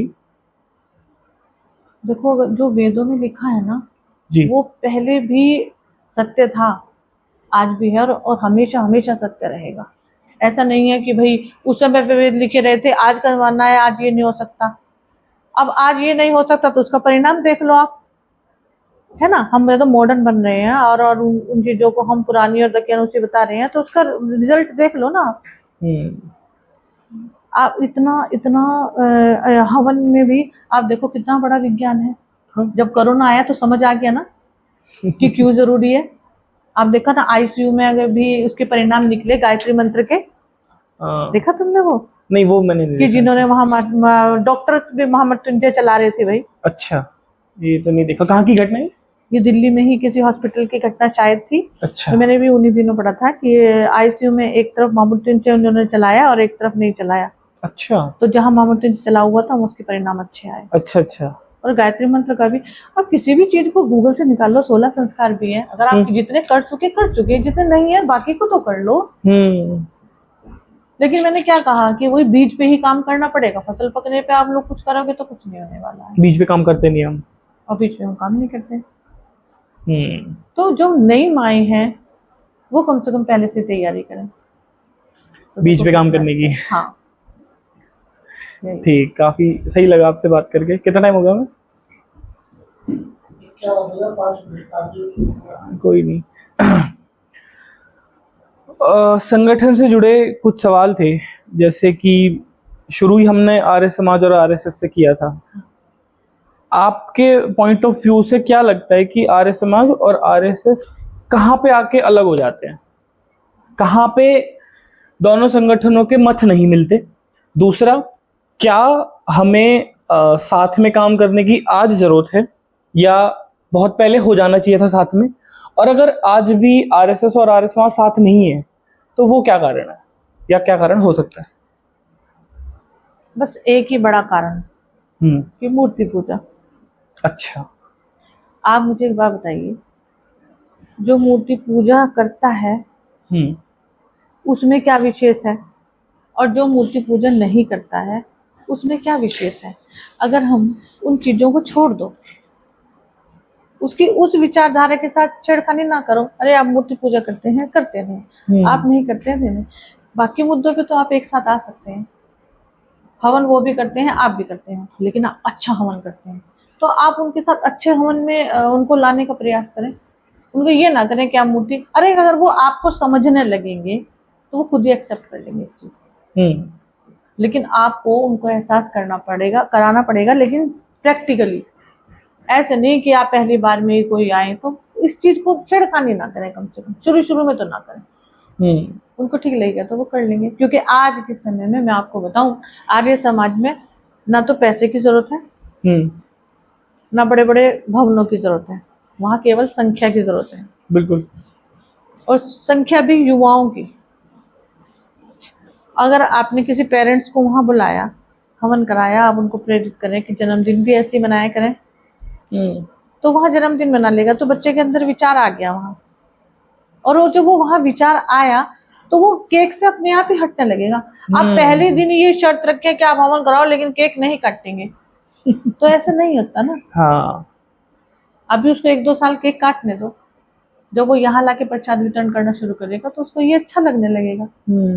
तो इस चीज को थोड़ा सा, मैंने पहले भी कहा था कि थोड़ा सा फ्लेक्सिबल होना पड़ेगा। थोड़ा और सा मैं हमें ही इन नरम होना दोनों चीजों को लेके ही चलती हूँ। आप देखो, मैं समान रूप से दोनों संस्थाओं को लेके चलती हूँ। ठीक। तो हाँ, 1 मिनट में रोकूंगा। ये यहाँ पे एक सवाल है कि आप आर्य समाज के साइड भी और आरएसएस के साइड भी, दोनों को आप मैनेज कैसे कर रहे हो बहुत अच्छी तरह से? ऐसे हाँ। कि कोई आर्य समाज में अच्छे भजनोपदेशक आए, ठीक। तो मैं सबको कहती हूँ कि बहुत अच्छे भजन चल रहे हैं वहाँ, क्योंकि मुझे पता है कि पौराणिक बहनें भजनों की तरफ ही आकर्षित होंगी, प्रवचनों की तरफ नहीं। अच्छा। हाँ। तो मैं उनको प्रेरित करती हूँ कि इतना अच्छे भजनोपदेशक आए, मैं सुन के तो देखो एक बार। तो 1-2 दिन आती है तो उनको भजन अच्छे लगते हैं, तो कम से कम भजनों में ही आती है। और फिर उधर आरएसएस के प्रोग्राम में, जैसे यहाँ अभी कैंप लगा था, तो वहाँ हमने कहा देखो जगह जगह से बच्चे आए हुए हैं, आप भी भोजन लेके जाओ तो अच्छा लगेगा। कहीं कहीं से बच्चे आए हुए, हमारा फर्ज बनता है, शहर में हमारे यहाँ बच्चे आए हुए हैं, 700 बच्चे हैं, ठीक। तो हम भी लेके चलो। तो वो भोजन लेके गई वहाँ आर्य समाज के बहन। अच्छा। तो जब अपने हाथ से उन्होंने कहीं कहीं के दो, कोई हापुड़ का बच्चा, कोई बिजनौर का बच्चा, जब उन्होंने अपने हाथ से उनको खाना खिलाया और उनसे बात करी तो उनको बहुत अच्छा लगा। और मुझे लगता है वो हमेशा ऐसे भोजन खिलाया करेंगे। इसमें क्या चला गया आर्य समाज का? वो बच्चा बड़ा हो रहा तो देश हित में ही कोई ना कोई काम करेगा। ठीक। तो यही मैं आरएसएस की बहनों को करती हूँ कि जब 9 वर्ष का कार्यक्रम हो रहा है तो हम उनसे कर लेते हैं, और वो सहज स्वीकार करती हैं, और आर्य समाज की बहनें आके आरएसएस की बहनों के हवन करती हैं। तो केवल मैंने कहा ना, दोनों को ही थोड़ा सा सरल होके एक दूसरे को एक्सेप्ट करें तो बात बन सकती है। और बस एक विचारधारा पे ही एक रहो ना, देश हित के लिए आप करो, देश हित के लिए हम करते हैं।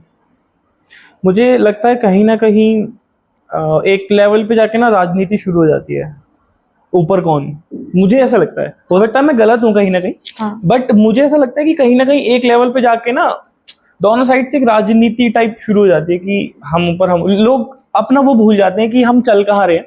हाँ। कि काम तो देश हित के लिए ही करना है, हाँ। है ना, बट कहीं ना कहीं वो तो पीछे चला जाता है, और फिर वहां एक बात आ जाती है एक अहम टकरा जाते हैं दोनों कि ऊपर तो हम, ऊपर तो हम, ऊपर तो हम, ऐसे हो जाता है। हाँ। लेकिन ऐसा करने से क्या होगा, अपने संगठन का, अपनी संस्था का भी नुकसान करेंगे और देश हित में काम भी नहीं होगा, और पता नहीं ऐसे कितने सारे कार्यकर्ताओं को हम खो भी देंगे। यही निकलता है ना उसका रिजल्ट। हाँ बिल्कुल ठीक है। तो इसलिए हम अपनी अपनी विचारधाराओं को अपने तक रखें, लेकिन अगर देश हित का कोई काम हो रहा है तो आओ। हमें पता है कि आरएसएस में इतने कार्यक्रम होते हैं, और आरएस के बंधु आर्य समाज कितने आचार्यों को अपने यहाँ बौद्धिक के लिए लेके जाते हैं। तो अपने यहाँ भी अगर कोई आर्य समाज का कोई कार्यक्रम है तो आप भी उन्हें बुला के, कहीं कोई आर्य वीर दल का जो कार्यक्रम होते हैं, तो आरएसएस में भी तो यही वर्ग लगते हैं, वहां से शिक्षक बुला के आप कभी करवा के देखो कि उनका इतना अच्छा है दंड चलाने का अभ्यास, यष्टि चलाने का अभ्यास, खड़क चलाने का अभ्यास, उसमें क्या चला जाता है। आप उनसे कुछ अच्छा सीखें, वो आपसे।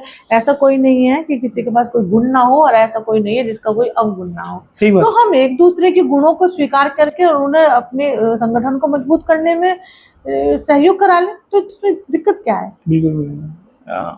आना पड़ेगा दोनों को ही आगे, थोड़ा थोड़ा। ठीक है। और मैं देखती हूँ कि बहुत सारी मेरे यहाँ आरएसएस में बहुत सारी आर्य समाज की बहनें हैं जो अच्छे अच्छे पदों पे भी हैं। और आरएसएस में मैंने कभी नहीं देखा कि आप इसकी पूजा करो या उसकी पूजा करो, कोई पूछता भी नहीं कि आप किसकी पूजा करते हैं। वहां केवल देश हित की बात, देश को आगे बढ़ाना है। तो इस बात को हम आसानी से ये कह सकते हैं कि अगर सारे संगठन, दो ही नहीं बहुत सारे संगठन हैं, हाँ। सारे संगठन केवल देश हित की ही बात सोचे तो कभी टकराव होगा ही नहीं शायद कहीं। बिल्कुल भी नहीं होगा। ठीक है। बाकी आपसे बात करके बहुत अच्छा लगा, और 1 घंटा हो गया शायद हमें बात करते हुए, और मुझे तो पता नहीं लगा। हाँ। बाकी अगर आप मुझसे कुछ पूछना चाहें या कहना चाहें तो आप कह सकते हैं। हाँ, मैं यही जानना चाहूंगी कि तुम जो अपना ये रखते हो, पॉडकास्ट रखते हो, तो ये तुम केवल आर्य समाजी या वो किसी भी फील्ड में हो? नहीं, अभी मेरा जो मैं देखता हूँ गेस्ट, वो किसी भी विचारधारा का हो, लेकिन वो कितना कार्य कर रहा है या वो कितना कार्य कर चुका है, उसने कहाँ कहाँ अपना योगदान देश के लिए दिया है, ये देखकर मैं अभी वो गेस्ट ढूंढता हूँ। मैं अभी ऐसा नहीं है कि केवल और केवल आर्य समाज का ही होना चाहिए, जरूरी नहीं है ऐसा, क्योंकि उसका देश समाज के लिए कोई विशेष कार्य हो। हाँ, विशेष कार्य हो ताकि या बाकी लोग उससे संगठन के लिए, प्रेरणा ले हाँ, या संगठन के लिए किसी भी रूप में संगठन के लिए कार्य कर रहा हो। अच्छा अच्छा, ये अच्छा। ये मेरा रहता है कि क्योंकि जरूरी नहीं है कि अगर आप एक ही दिशा में चलते चले जाओगे तो बस सारे लोग उधर ही मिलेंगे। आपको हर तरफ देखना पड़ेगा। हो सकता है कि आप पता आपके पीठ के पीछे कोई अच्छा व्यक्ति बैठा हो, हाँ। तो मेरा ये रहता है कि हर तरफ जाओ, हर तरफ के लोगों से मिलो, और सुनने वालों को उससे लाभ हाँ, हो, बस लाभ हो, ये बड़ी बात है। और ये रहता है कि जैसे अब मैं मिलता हूँ ना लोगों से, अब बहुत लोगों से बात करता हूँ, कुछ से तो मैं मिला भी नहीं, बट मैं फोन पे बात करता हूँ कि क्या हम आपके साथ कर सकते हैं शूट, तो सीखने को बहुत मिलता है मुझे पर्सनली। एक रिकॉर्ड किया और फिर एडिट करके पोस्ट किया, 1000 लोग देखेंगे तो 1000 में से अगर 2 को पूरे 1 घंटे में से 2 बात भी समझ आती है तो मुझे लगता है वो ठीक है। लेकिन अगर मैं पर्सनली देखूं तो मुझे बहुत कुछ सीखने को मिल जाता है। अब मान लो जैसे मैं अब दिल्ली से यहाँ आया, पहली बार आया हूँ मैं शामली, है ना, तो मैंने किसी का सुना था लाइन कि इंसान जितना सफर करके सीखता है जगह जगह जाकर, उतना शायद एक जगह बैठ के नहीं सीख पाता। तो पर्सनली मुझे इस काम में बड़ा मजा आ रहा है कि मैं नए लोगों से मिलता हूँ और पता नहीं क्या बातें करता हूँ, कुछ सही भी होती होंगी, कुछ मेरी गलत भी होती होंगी, कुछ थोड़े कंट्रोवर्शियल भी होती होंगी, है ना, उन सब के लिए मैं माफी मांग लेता हूँ, या अगर कभी मुझसे गलती भी हो जाए तो उसके लिए मैं पहले ही सॉरी हूँ। बट पर्सनली मुझे बहुत अभी मजा आ रहा है और सीखने को मिलता है। ये है। हाँ, तो कोई मेरा ऐसा नहीं है कि सिर्फ मैं एक ही साइड के लोगों को पॉडकास्ट लूंगा, ऐसा है। बाकी चल रहा है, अभी देखते हैं जब तक। बाकी आपसे बात करके मुझे सच में बहुत अच्छा लगा। आपका फिर से एक बार बहुत बहुत स्वागत है हमारे पॉडकास्ट पे। थैंक यू अभिषेक, तुम्हारा भी। और समय मिला तो फिर से कभी बैठेंगे, हाँ। और फिर कभी बात करेंगे किसी और टॉपिक पे। नमस्ते। ऐसे उसमें जो आपको बुक मिली उसमें और कोई, जैसे आपने वो एक आंटी का कहानी बताई बुढ़ी अम्मा की, बस में उतार के, ऐसे और कहानी कोई पता लगी हो? हाँ, ऐसे कई कहानियां हुई, और मुझे ये फिर पता चला कि हमारे यहाँ एक स्थान है शहर में एंट्री करते ही। अच्छा। जितने भी शामली के सिलेक्टेड से वो रहे गतिविधियां रही थी, उनके नाम वहाँ लिखे हुए हैं। अच्छा। और मैंने एक बहन को कहा भी था कि वहां या कोई भी जाके वहां से फोटो खींच के लाए, तो अब पूरी तरह से नहीं पहुंच पाई मैं उस स्थान पे, कि वो वहां के एक वो बना हुआ है स्मारक सा, और वहां पे उनके सबके नाम लिखे हुए हैं, और उस पुस्तक में मुझे विवरण मिला हो। यानी वो पुस्तक मेरे लिए कहो कि एक अमूल्य वो है, और धन्यवाद उनका कि उन्होंने वो पुस्तक हमें दी भी। अच्छा अच्छा। क्योंकि उनके लिए भी वो अमूल्य। उन्होंने जिन्होंने आपको वो पुस्तक दी, उन्होंने क्या अपना कारोबार निभाया था अंग्रेजों के खिलाफ? उनके बड़े उससे जुड़े हुए अच्छा, थे। बड़े जुड़े हुए थे। तो लेकिन वो कहीं ना कहीं छिटपुट घटनाओं में जुड़े हुए थे, कि जैसे उस समय पे तो बच्चे भी बहुत सारा काम कर देते कि रोटियों के अंदर चिट्ठियां भेज देते थे। तो ये सब चीजें जब मुझे पता चली तो मैं सच में, मुझे अपने जितने भी मेरा कार्यकाल रहा उसको कार्यक्रम जो मैंने किए उनमें मुझे सबसे ज्यादा पसंदीदा कार्यक्रम यही है। तो फिर तो मुझे एक ऐसी लहर आई कि मुझे पता चला कि कांधला में भी घटना हुई, जिंजाने में भी घटना हुई, और ऐसी ऐसी घटनाएं हुई कि उनको उसके बदले में जब उन्होंने बदला लिया तो पूरे गांव को खत्म कर दिया अंग्रेजों ने। एक स्थान तो ऐसा भी था कि उधर से अंग्रेज आ रहे हैं और एक कोई वो बैठे हुए थे पेड़ पे, कोई हमारे क्रांतिकारी, अच्छा। अभी ठीक से याद नहीं है, पुस्तक में है। तो उन्होंने उनके अंग्रेज के बच्चे को ही ऊपर उठा लिया था। अच्छा। और घोड़ा निकल के चला गया और वो पता ही नहीं चला कि इस बीच में बच्चा कहाँ चला गया। और कितनी जगह क्या रहा ना, क्रांतिकारियों की भूमि, झिंझाना, कांधला, बड़ौत, शामली, मुजफ्फरनगर, मेरठ, ये तो सारा भरा हुआ पूरा है। क्षेत्र ऐसा था कि मैं कहूँ कि कितनी पुस्तकें हो सकती हैं जो कि ढूंढने पे निकले। और आपने तो सिर्फ शायद इसी जिले में ही काम किया था ना? हाँ, मैंने शामली और अगर जिले में कोई ही किया था। पूरे इसमें काम करे तो पता नहीं कितनी कहानियां निकल जाए। मैं कहूँ शामली में ही निकलेंगी। हाँ। अगर हम पुराने लोगों के पास बैठे हैं, इसलिए मैं कहती हूँ कि अपने बच्चों को किसी बड़ों के साथ बैठाओ तो सही, तभी तो उनको पता चलेगा कि हमारा इतिहास क्या था। ये सारी जिम्मेदारियां हमने स्कूल को, कॉलेजों को ही सौंप दी, लेकिन हमारे कर्तव्य क्या है? पुस्तक के अतिरिक्त भी तो हम कुछ और बच्चों को बताना चाहिए। जब तक मैं नहीं बताऊंगी कि तेरे बाबा जी कैसे थे, उन्होंने क्या कुछ किया था, मेरे बच्चा कैसे गर्व करेगा अपने पूर्वजों पे? और ये यही नहीं हो जाती, ये कहानी फिर आर्य समाज पे आके घूमती है। मूर्ति पूजा का खंडन करते हैं जी। मैं कह रही हूँ कि मूर्ति को भोजन खिलाना ये सब ठीक है, अपनी विचारधारा की बात है, विवादित बात हो जाएगी, लेकिन चित्र लगाने में क्या दिक्कत है? जब तक मैं अपने पिताजी का, ससुर जी का चित्र यहाँ नहीं लगाऊंगी तो मेरे बच्चे कैसे जानेंगे ये हमारे बाबा जी थे? आज हमारा बच्चा अगर पुस्तक में एकदम पता लगा लेता है ये राम है, तो कभी किसी ने कोई चित्र बनाया था, वही तो चलते चलते आज पुस्तक में देखते बच्चा तुरंत राम को देखते हाथ जोड़ता है। तो अगर वो फ्रेमिंग में है या वो पत्थर में है या वो लकड़ी में है या वो मिट्टी में है, फर्क क्या पड़ता है? कलाकारों की कलाकारी है ना। और हमारे यहाँ तो विभिन्न तरह की कलाएं हैं, बिल्कुल, सोने की भी मूर्तियां, चांदी की मूर्तियां, मिट्टी तक की भी मूर्तियां। तो बच्चे को एहसास करने दो ना कि ऐसे राम थे, ऐसे कृष्ण थे। अगर वो ये पहचान भी नहीं करेगा तो वो कुछ भी नहीं फिर याद रखेगा।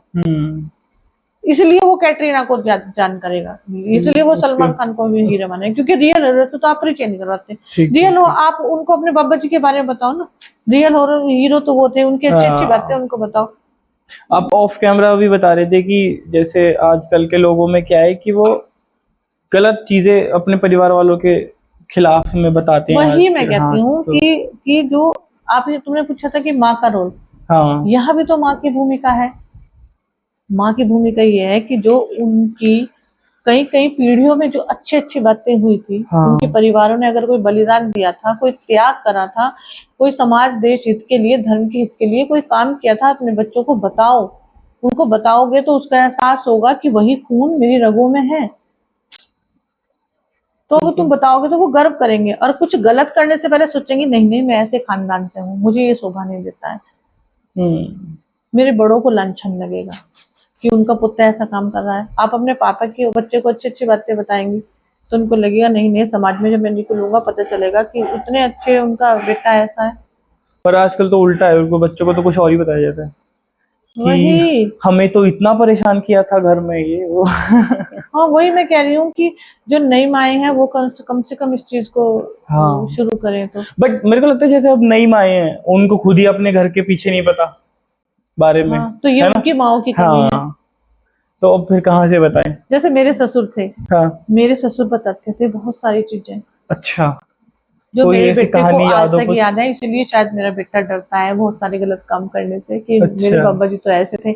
हमारे जो मेरे ससुर के जो बड़े थे, मतलब वो लोगों ने तो एक बालिका विद्यालय चलाने के लिए गांव में जागृति लाने का प्रयास कर रहे थे कि सब लोग इसमें सहयोग करें और एक बालिका विद्यालय बनाए। तो ऐसे ही किसी ने आक्रोश में आके कह दिया कि तुम क्या सहयोग करोगे।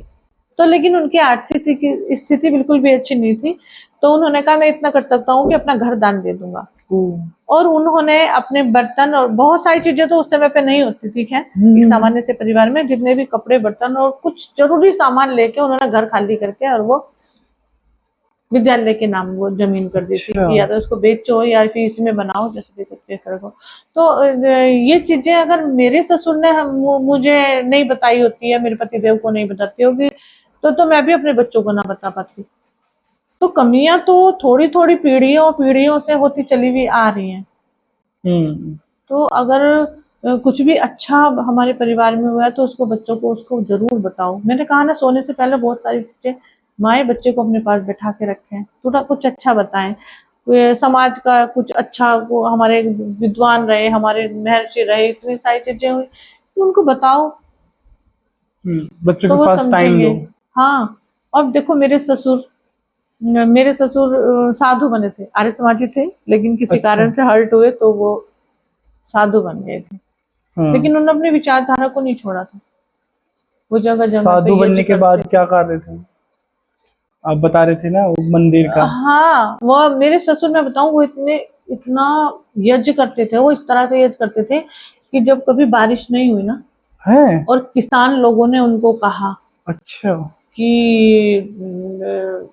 महाराज जी बारिश नहीं हो रही है और खेती को बड़ा नुकसान है, कि हवन करेंगे फिर, कि ठीक है।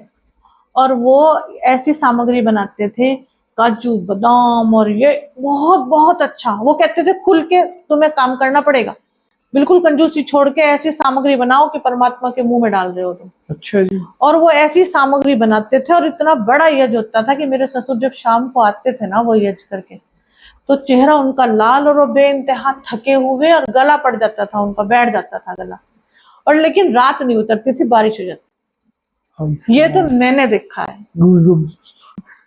सच कि में, वो, मतलब और हमें नहीं पता होता उसका था। साइज कितना, जैसे होली जलाते हैं उतना बड़ा? देखा मैंने कभी नहीं था। अच्छा, बस देखा सुना ही नहीं। सुना अच्छा, था अच्छा, कि अच्छा। किसी गांव में पापा गए हैं, वो बताते भी नहीं थे। वो तो अच्छा। लगातार समाज हित के लिए काम करते थे। किसी गरीब की बच्ची की शादी है तो समाज से कहा कि जिन पे उनका हक बनता था कि चलो भाई ये कनस्तर भिजवा दो, भाई चलो संदूक भिजवा दो, चलो भाई तुम मशीन दे दो, ऐसे करके समाज से जबरदस्ती दान दिला के एक बच्ची की शादी करा देते थे। ऐसे उन्होंने कितने मंदिरों का पुनरुत्थान करवाया। अच्छा। कि वहां लग रहा है कि वो मंदिर है लेकिन बंद पड़ा है, महाराज जी पूजा नहीं होती है, चोर वोर घुसे रहते हैं, नशा वशा करते हैं, कि अच्छी ऐसी बात है क्या? गए, जितना पैसा था सब लगाया और बाकी लोगों से ले, किसानों से लिया, समाज के जितने भी लोग थे सबसे थोड़ा थोड़ा सहयोग लिया, मंदिर अच्छा बनवाया, स्थापना कर दी, पूजा होनी शुरू होगी। और अंतिम समय में वे पुनरुत्थान करते करते ही चले गए थे, जिसको हम परिवार ने थोड़ा और करके उसको ठीक कराया। जहाँ के लोगों ने अपना, उनका इतना समर्पण था हमारे ससुर के प्रति कि उन्होंने उनकी समाधि पे उसी मंदिर में बनवाया। वहीं पे बनी हुई? हाँ, मुंडेट गांव है पास में ही। अच्छा, अच्छा। तो जब वो एक्सीडेंटल उनका वो हो गया था, तो फिर जब उनकी बॉडी को लेके आए घर पे, तो गांव वाले उससे पहले पहुंच गए थे। उन्होंने कहा ये हमारी अमानत है, और साधु समाज आए, फिर उन्होंने कहा कि उनकी जब जिस काम को करते करते वो गए तो उनकी समाधि वहीं बनेगी, और उनकी समाधि वहीं बनी हुई है।